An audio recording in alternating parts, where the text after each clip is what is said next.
హైదరాబాద్ శివారులో భూ కబ్జా కేసులో వైకాపా మాజీ ఎమ్మెల్యే బొల్ల బ్రహ్మనాయుడిని కస్టడీని కోరుతూ తెలంగాణ పోలీసులు కోర్టులో పిటిషన్ వేశారు.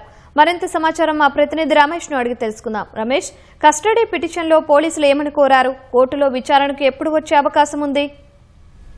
గండిపేట మండలం సంబంధించి కూడా ప్రభుత్వ భూమిని కాజేసేందుకు కూడా తాజాగా ఒక నకిలీ జీవోలను సృష్టించి వాటికి సంబంధించి దాదాపు ప్రభుత్వ భూమి దాదాపు 1,000 కోట్ల రూపాయలకు విలువ చేసిన ప్రభుత్వ భూమిని కబ్జా చేసేందుకు కూడా ఇటు కొందరిని పోలీసులు తాజాగా అరెస్ట్ చేసిన సంగతి తెలిసిందే. అదే కేసులో వైసీపీ మాజీ ఎమ్మెల్యే బొల్ల బ్రహ్మనాయుడు శనివారం పోలీసులు అరెస్ట్ చేసి రిమాండ్ తరలించడం జరిగింది.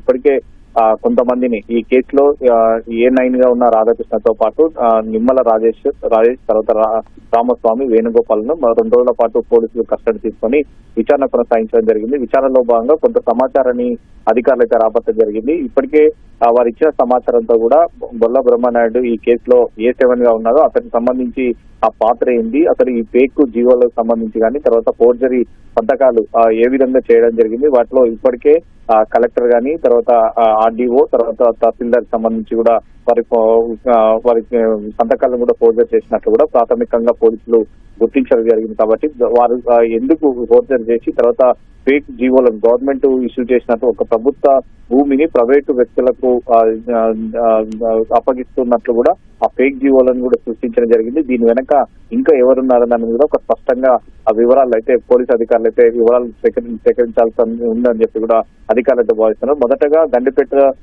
సంబంధించిన తహసీల్దారు నార్సింగ్ పోలీసులకు ఫిర్యాదు ఇవ్వడం కూడా ఇదంతా వెలుగులోకి రావడం జరిగింది. ప్రస్తుతం ఈ కేసుని సైబరాబాద్ లోని EOWకి బదిలీ చేయడం, తర్వాత బదిలీ చేసిన తర్వాత వారు ఎల్బీనగర్ లోని EOW కోర్టులో వారం రోజుల పాటు బొల్ల బ్రహ్మనాయుడిని కస్టడీకి ఇవ్వాలని చెప్పి కూడా పిటిషన్ అయితే దాఖలు చేయడం జరిగింది. ఆ పిటిషన్ లో మరి ఆ కోర్టు ఎన్ని రోజుల పాటు పోలీసు కస్టడీకి అనుమతిస్తుంది, కస్టడీలో అనుమతించిన తర్వాత ఎలాంటి వివరాలు సేకరించాలనేది కూడా పోలీసులు ఇప్పటికే కొంత సమాచారం రాబట్టడం జరిగింది. ఆ సమాచారం మేరకు అతన్ని ప్రశ్నించే అవకాశం ఉంది. ప్రశ్నించిన తర్వాత దీంట్లో మరికొంతమంది పాత్ర ఏదైనా ఉందా, లేదా దీనికి సంబంధించి ఈ ల్యాండ్ కి సంబంధించి ఎంతవరకు లావాదేవీలు జరిగాయి, ఎవరెవరు దీని వెనక ఉన్నారు దాని మీద ఒక స్పష్టంగా వివరాలు తీసుకోవాలని చెప్పి కూడా EOW అధికారులు అయితే ప్రస్తుతం అయితే భావిస్తున్నారు. దీంట్లో రాధాకృష్ణన్ సంబంధించి కానీ బొల్ల బ్రహ్మనాయుడు వద్ద ఆ పెద్ద ఎత్తున వీరిద్దరి మధ్య ట్రాన్సాక్షన్ నచ్చినట్లు కూడా అధికారులు ప్రాథమికంగా గుర్తించారు జరిగింది. వీరి బ్యాంకు ఖాతాలు కానీ బ్యాంకుకు సంబంధించిన లావాదేవీలు కూడా ఇప్పటికే ప్రస్తుతం అయితే ఫ్రీ చేయడం జరిగింది. వాటి